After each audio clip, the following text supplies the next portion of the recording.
Bueno, entonces estamos hablando de los transductores y de los actuadores.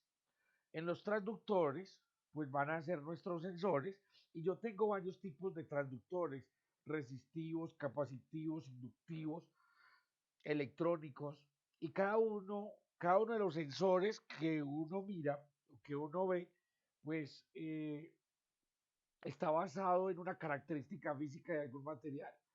Si usted conoce alguna característica física de un material y puede medirla o puede medir cambios de esa característica, entonces usted de alguna manera indirectamente puede medir otras. Miremos, por ejemplo, de los resistivos es que cuando en el material cambia la característica principal o la característica que yo quiero medir, cambia la resistencia del material. Una galga extensiométrica es una galga que es un sensor que le permite a uno medir esfuerzo. Miren, entonces, miren acá, la galga es como uno cuando compra una galga es un adhesivo y tiene como pintado como el radiador de la nevera en la parte de atrás. Ya vamos a mirar por qué ese radiador de esa manera. Realmente no es un radiador, ¿cierto? Ahorita me dicen que es un radiador. Realmente no es un radiador. Y entonces, vea, miren, la tensión causa que la resistencia incremente, mientras que la compresión causa que la resistencia decremente. Yo hubiera podido colocar entonces solamente una línea y estudiar tensión o compresión, pero también me sirve para estudiar fuerzas laterales. Mírenlo, si se extiende, pues la resistencia va a cambiar. O si esto se comprime de esta manera, pues aquí en el dibujito vertical. Pero entonces, ¿qué es lo que pasa? Miren, yo aquí tengo cómo es más o menos la galga. Dos, digamos, tres materiales. Y entonces cuando hay fuerza sobre esos materiales, de alguna manera el puente, aquí forma un puente de Whiston. Esto está hecho para que forme ese puente. Pero cuando hay fuerzas sobre esos materiales, el puente se desequilibra y entonces aparece una resistencia en donde está la B, aparece un voltaje. Si recuerdan eso, que cuando uno desequilibra el puente, aparece una corriente. Pero mientras el puente está en equilibrio, por ahí no hay corriente. Entonces, ese, digámoslo, es así el truco de la galga. Tengo un material que este material, a medida que cambia el campo magnético donde se encuentra, pues él cambia la resistencia propia de él. O sea que si yo lo sumerjo en un campo magnético y mido, le coloco corriente y mido qué voltaje está cayendo en él o mido qué resistencia tiene, yo puedo tratar de mirar cuál es el campo magnético donde lo sumergí. Ahora que estamos hablando del campo magnético, es interesante mirar que todos los sensores tienen un tiempo de respuesta y la mayoría de estos tiempos de respuesta son lentos. Si usted quiere sensores de tiempos más rápidos, pues va, usted va a tener que pagar más por ese tipo de sensores. Por lo regular, uno se encuentra que un sensor está en los kilohertz. O sea, ustedes no pueden medir cambios muy, muy rápidos, sino que pueden medir cambios del tipo de kilohertz. Para experimenticos normales, pues estos sensores están bien, pero ya cuando uno tiene un experimento, un high performance a alta frecuencia, ya este tipo de sensores no le va a servir. Entonces hay que tener, cuando uno va a medir, además del sensor, del voltaje que va a entrar y del ruido y de la potencia del mismo sensor y cuánta corriente entrega, hay que tener en cuenta también la frecuencia y el tiempo mínimo de respuesta del sensor.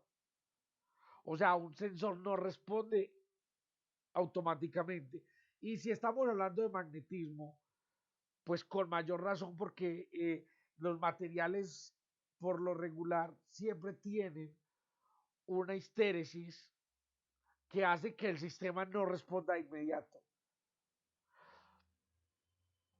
Es como los sistemas mecánicos, por ejemplo, encender un disco duro. Un disco duro tiene que estar girando siempre a la misma velocidad. Para eso tiene un control. Pero cuando usted prende el disco duro, cuando él se energiza, pues el disco duro tiene que pasar de cero a estar a la velocidad que tiene que andar. Uno esperaría que el disco duro pasara de cero a esa velocidad instantáneamente, entonces es lo más ideal, pero eso no es verdad, eso no pasa. Y entonces hay formas de controlarlo para que yo vaya llegando a esa velocidad y cuando llegue a esa velocidad me detengo en esa velocidad. Dependiendo del tiempo que yo requiera, es el tipo de control que yo le tengo que hacer a mi sistema. Bueno, estamos todavía en los resistivos. Esto es lo que uno conoce como una fotorresistencia. ¿Qué es una fotorresistencia? Una fotorresistencia también es un sistema que a medida que hay más luminosidad cambia esa resistencia.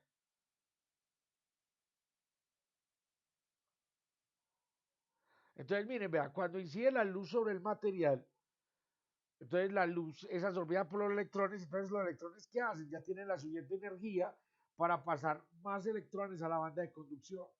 Si usted tiene más electrones en la banda de conducción, pues ¿qué vas a tener? Lo que vas a tener es más corriente en el sistema, o sea que la resistencia va a disminuir. Entonces, este le sirve a uno para responder a la luz. Es muy difícil tratar de medir la luminosidad pues con un sensor de estos, porque por lo regular un sensor de estos a uno no se lo entregan calibrado, sino que estos sensores son tan comunes y tan baratos que básicamente él tiene que mirar usted cómo responde él a la luz. Ya si usted quiere un sensor que quiera usted medir luminosidad exactamente, pues tendrá que mirar un sensor un poquito más costoso del fabricante, me entregue a mí un data chip y recuerden que la luminosidad también depende pues de la distancia a la que yo esté del foco, o sea, un montón de cosas que hay que tener en cuenta con los sensores a medida que yo voy a medir. Bueno, esta es como la descripción de esta fotorresistencia. Esto es una forma, esto es un ejemplo acá de cómo conectarla al Arduino, ¿cierto? Una resistencia. Vea, el circuito es este. Y entonces, a medida pues que esta resistencia aumente o disminuya, el voltaje aquí en esta otra resistencia también va a aumentar o va a disminuir. ¿Cierto? Básicamente esto es un divisor de corriente o un divisor de voltaje. Va de 0 a 5 voltios a través de este fotorresistor y esta resistencia. Y entonces yo mido en la resistencia y yo sé que a medida que la resistencia vaya bajando es porque aumenta la luz y si la resistencia va subiendo es porque disminuye la luminosidad. Este tipo de cosas son muy comunes como disparadores, ¿cierto? Cuando ya la luminosidad está bajando de cierto rango, entonces dispara algo o prende algo.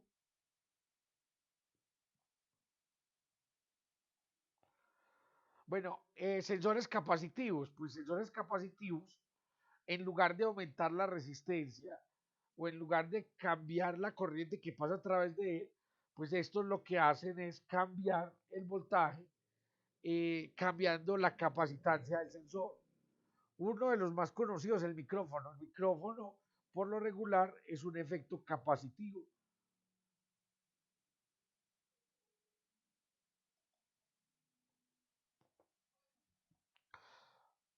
El sensor de humedad yo aquí solamente voy a hablar pues de los sensores, no voy a hablar mucho de su funcionamiento, pero el sensor de humedad también es básicamente una capacitancia. Entonces, cuando yo tengo que medir con él, pues hay varias maneras.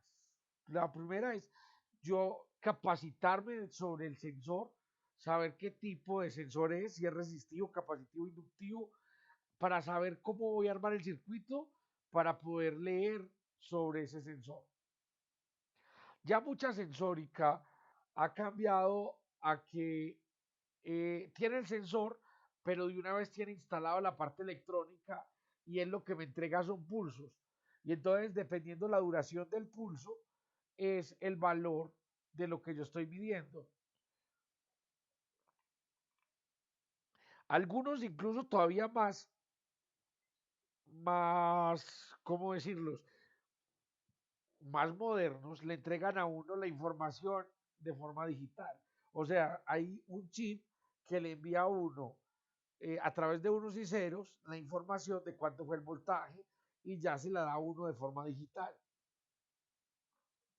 Es ya, por ejemplo, los sensores más conocidos, incluso uno llega y coloca el sensor y dice que lo va a medir con un Arduino y uno encuentra ya en internet toda pues la documentación acerca de eso.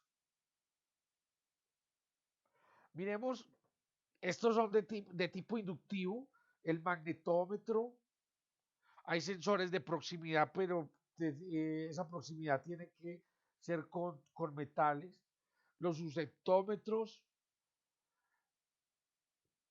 son del tipo inductivo, pues realmente, ¿qué es lo que es? Es un campo magnético y cuando se le acerca un metal o cuando se le acerca algo que tiene magnetización, pues la corriente o el campo magnético en ese bobinado va a cambiar. Y entonces uno lo que sensa es eso, ese cambio en ese campo magnético o ese cambio en la corriente inducida.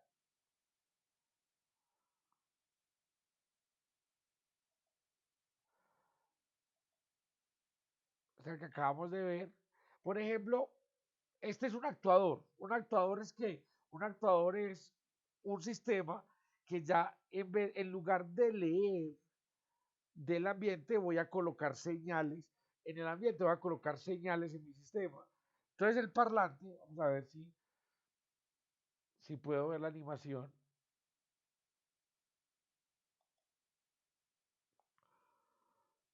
El parlante lo que tiene son unas bobinas, por esas bobinas están en un campo magnético, en un imán permanente. Entonces, cuando por las bobinas pasa una corriente que cambia en el tiempo, genera una fuerza que hace mover o hace vibrar el parlante. Hay, eh, para hacer control, es muy importante uno tener una retroalimentación.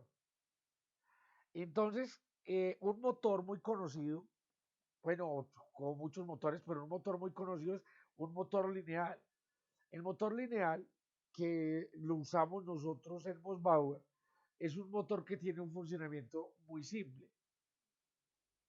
Yo no sé ustedes cómo es la relación con Mosbauer, pues miren que, a ver, es como empezar a buscar el material, qué propiedades tiene, de esas propiedades yo que soy capaz de medir para saber si me interesa o no, pues si soy capaz o no.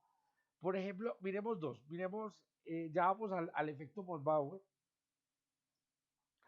y es que ustedes saben, por ejemplo, que cuando ustedes tienen una carga eléctrica sumergida en un campo magnético, supongamos esta carga eléctrica lleva esta dirección, y el campo magnético está entrando o saliendo, entonces esa carga eléctrica va a sentir una fuerza perpendicular al movimiento. Entonces al señor Hall se le ocurrió preguntarse, bueno, si eso pasa, ¿qué tal si yo tengo un conductor muy delgado,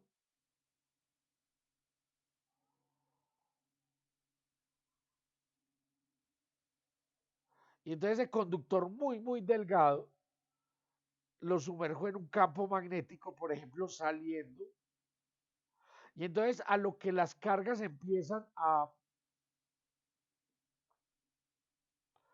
lo que las cargas empiezan a moverse a través de ese conductor, entonces esas cargas van a sentir una fuerza.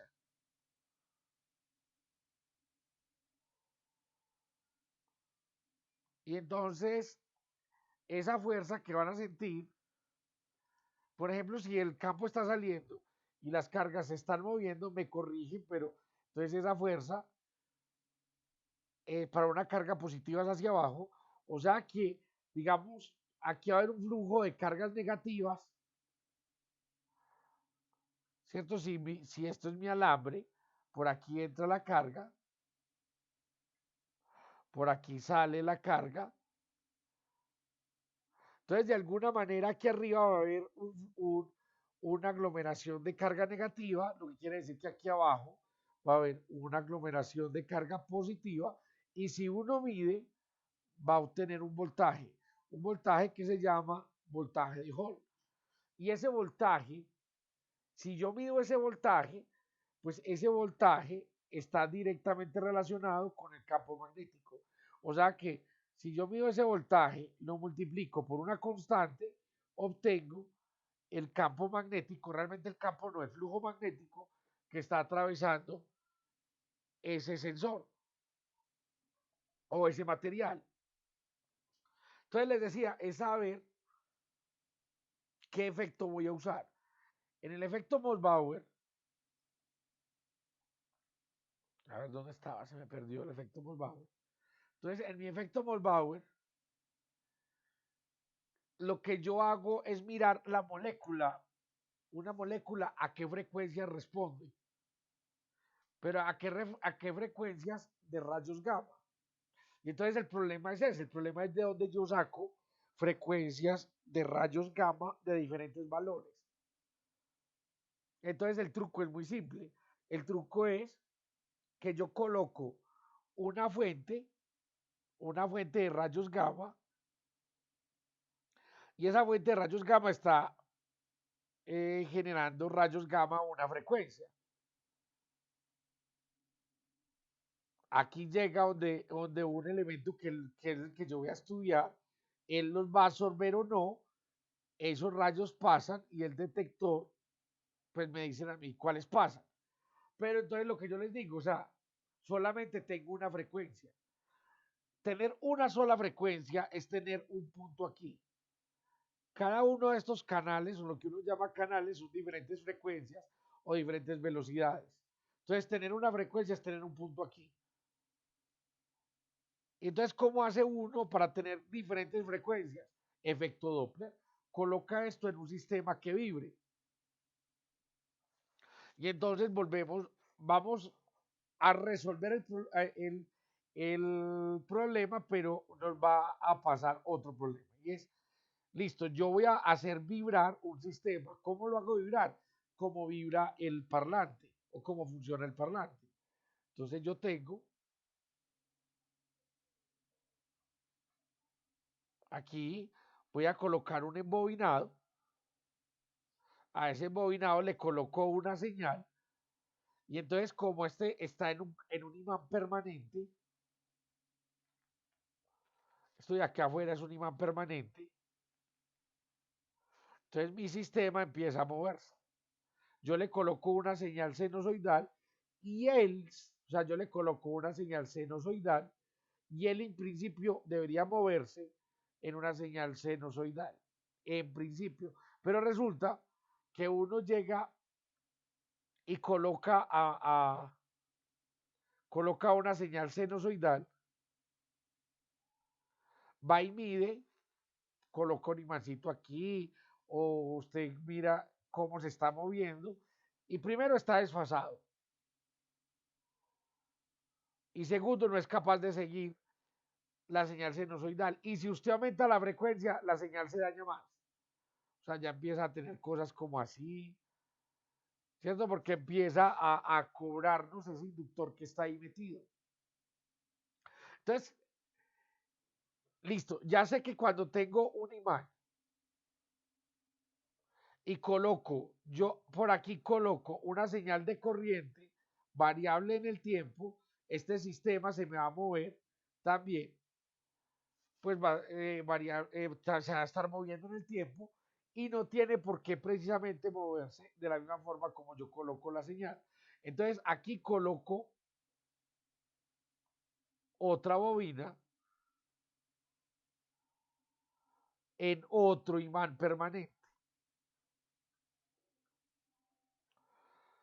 Y entonces esta bobina que se está moviendo en un campo magnético permanente va a generar la señal de onda como él se está moviendo. Entonces uno llega y mide esto en el osciloscopio y se da cuenta, o sea, yo quiero una señal seno y termino con una señal triangular.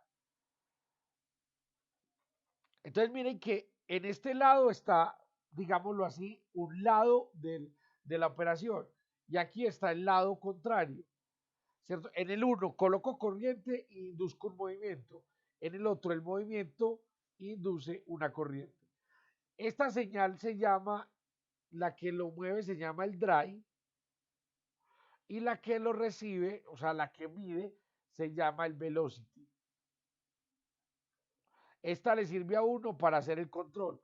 O sea, esta regresa al sistema de control, la compara con la que está colocando y hace las correcciones que tenga que hacer para que el sistema sí se mueva como uno quiere. Entonces volvamos otra vez a nuestra diapositiva. Mírenlo aquí. Aquí están los imanes permanentes. Aquí está el embobinado. Y el uno. Miren, el uno se llama el drive, que es el que maneja el motor. Y el otro se llama el velocity, que es el que le permite a uno pues controlar ese mismo motor. Hay muchas otras clases de sensores y cada sensor y cada tipo de sensor tiene su forma de conectar. Por eso es que uno tiene que estar como pendiente de eso. Por ejemplo, hay sensores como el de efecto Hall en el que uno mide el voltaje. Entonces, bueno, ese sensor, pues, de alguna manera, ya lo conozco, va a medir el voltaje. Pero hay sensores como los de los fototransistores y sensores y fotodiodos, que lo que hace es aumentar la corriente por un sistema. Entonces yo tengo que saber cómo voy a medir esa corriente dentro de, por ejemplo, el Arduino o lo que yo voy a colocar a medir. Resulta que yo un voltaje lo puedo medir en el Arduino trae un conversor de análogo, o sea, una señal análoga digital para leerlo, pero no puede medir corriente. Entonces, si ustedes le colocan esto al Arduino, digamos que este es el Arduino, la corriente que esto produce es tan pequeña que el Arduino empieza a alimentar el circuito y, digámoslo así, pues daña toda la sensórica. O sea, ya no puedo medir porque el Arduino es el que está eh, realmente colocando la corriente. Entonces venden en el mercado como un sistemita y después lo podemos diseñar que cambia corriente por voltaje. Eso se llaman conversores de transimpedancia.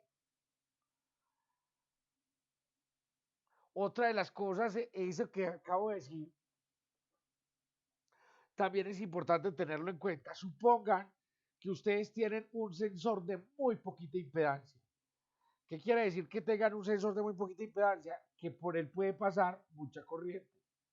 Entonces, él tiene muy poquita impedancia. Está conectado, una resistencia como de protección, como siempre, y aquí está conectado a tierra. Y entonces la idea es que pues le coloque corriente al Arduino para yo poder medirla. Pero como tiene una impedancia tan pequeña, entonces en lugar de que él coloque corriente, es el Arduino el que le coloca corriente a él. O sea, otra vez dañó todo el sistema de medida. Entonces, ¿qué necesito aquí? Un sistema, un conversor que me permita a mí convertir esa corriente en voltaje para que yo lo pueda leer. Entonces, bueno, esto es como para que nos demos cuenta de toda esa sensórica, pero yo no me puedo poner aquí a hablar de cada uno de los sensores y cada uno de los actuadores. Por ejemplo, me faltó el servomotor, me faltó los motores de paso, me faltaron los motores de C, los motores AC, ¿cierto? Y todo lo que podemos hacer con ellos. Pero la idea es que empecemos como a tocar este mundo, así sea poquiticos. Sí, o sea, que empecemos a conocer y que ya sepamos que un actuador, pues, es algo al que yo le voy a dar movimiento o al que yo le voy a colocar una señal, mientras que un transductor, un sensor, es de donde yo leo la señal.